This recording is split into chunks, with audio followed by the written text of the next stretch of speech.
आज कौन से अच्छे कपड़े पहनूं जिससे मैं अच्छा दिखूं, यह तो हम रोज सोचते हैं। लेकिन आज कौन सा ऐसा कर्म करूं जिससे परमात्मा को अच्छा लगे, यह बहुत कम लोग सोचते हैं। इंसान चेहरा तो साफ रखता है, पर जिस पर लोगों की नज़र होती है दिल साफ नहीं रखता, जिस पर परमात्मा की नज़र होती है। याद रखिए, जीवन की कमाई दौलत से नापी नहीं जाती। अंतिम यात्रा की भीड़ बताती है कि कमाई कैसी थी। जितनी बातें अधिकारों की करते हो उतनी ही बातें कर्तव्यों की भी किया करो। अगर आपकी वजह से किसी की आंखों में आंसू आते हैं तो याद रखना कि वह आंसू कभी न कभी आपकी आंखों में भी पहुंच जाते हैं। किसी की भलाई कभी भी व्यर्थ नहीं जाती, वह कब और किस रूप में लौट कर आएगी यह केवल ईश्वर ही जानता है। एक बार एक व्यक्ति ने एक संत से पूछा, हम ईश्वर के आगे सिर क्यों झुकाते हैं?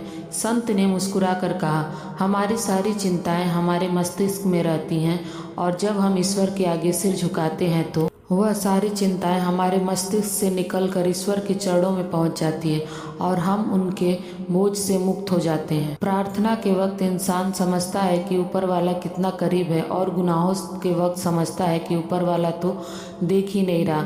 अपनी अंतर्मा आत्मा को कभी मरने मत देना, और अपने अहंकार को कभी अपने साथ चलने मत देना। जब भी हम कुछ गलत करने की सोचते हैं तो हमारी अंतरात्मा हमें चेतावनी देती है, लेकिन हमारा अहंकार उसे सुनने नहीं देता।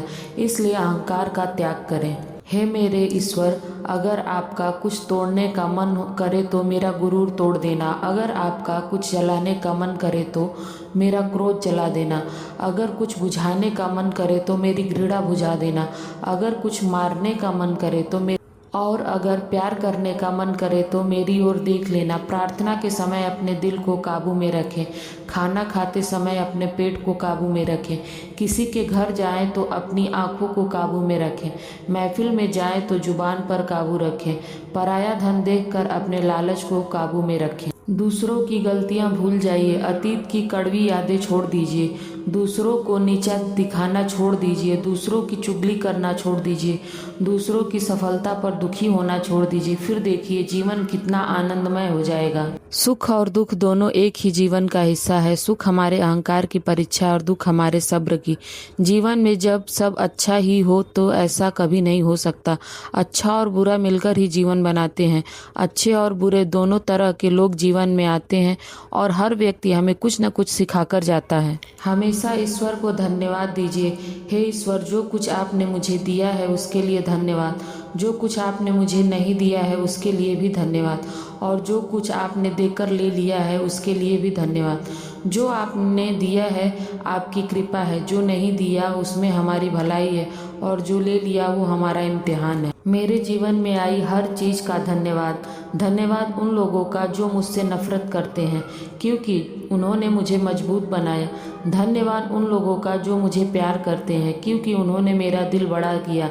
धन्यवाद उन लोगों का जो मेरे लिए परेशान हुए, क्योंकि उन्होंने मुझे बताया कि मेरा कितना ख्याल रखते हैं। धन्यवाद उन लोगों का जिन्होंने मुझे अपना बनाकर छोड़ दिया, क्योंकि उन्होंने मुझे सिखाया कि दुनिया की हर चीज़ हमेशा नहीं रहती। धन्यवाद उन लोगों का जो मेरी ज़िंदगी में आए और मुझे वैसा बना गए जैसा मैंने कभी सोचा नहीं था।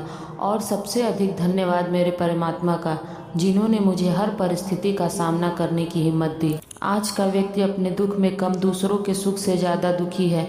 आज का आदमी दुखी नहीं है कि उसके पास कम है, वो इसलिए दुखी है कि उसके पास अधिक है।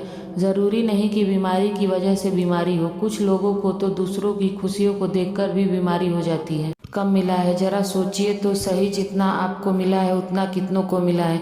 लोग बुराई करें या आप दुखी हो जाएं, लोग तारीफ करें आप खुश हो जाएं, मतलब आप लोगों के हाथों की कठपुतली। अधिक लगाव हानिकारक होता है, क्योंकि लगाव उम्मीद पैदा करता है, और उम्मीद अक्सर दुख का कारण बनती है। मदद करे तो लोग भूल जाते हैं, मदद ना करे तो लोग याद रखते हैं। इंसान भी कितना अजीब होता है। तुम्हारा एकांत तुम्हें मनुष्य बना सकता है, भीड़ तो तुम्हें भेड़ बना देगी। इसलिए इंसान जब हथेली की रेखाओं में भविष्य देखने लगे तो समझ लेना कि उसकी बाजुओं में ताकत और मन में विश्वास कम होने लगा है।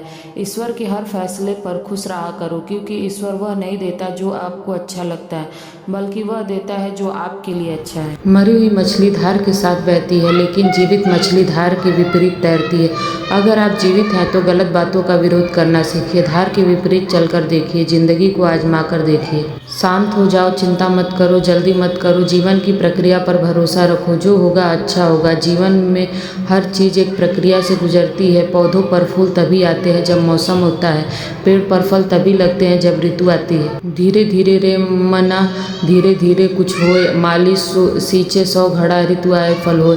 धैर्य ही जीवन की सबसे बड़ी शक्ति है। एक बार एक बांसुरी ने पूछा, तुम्हारे भीतर इतना मधुर संगीत कैसे निकलता है? बांसुरी ने कहा, मुझे काटा गया, खोखला किया गया, छेदा गया, मैंने पीड़ा सही, लेकिन जब कृष्ण के अधरों का स्पर्श मिला तो वह पीड़ा संगीत बन गई।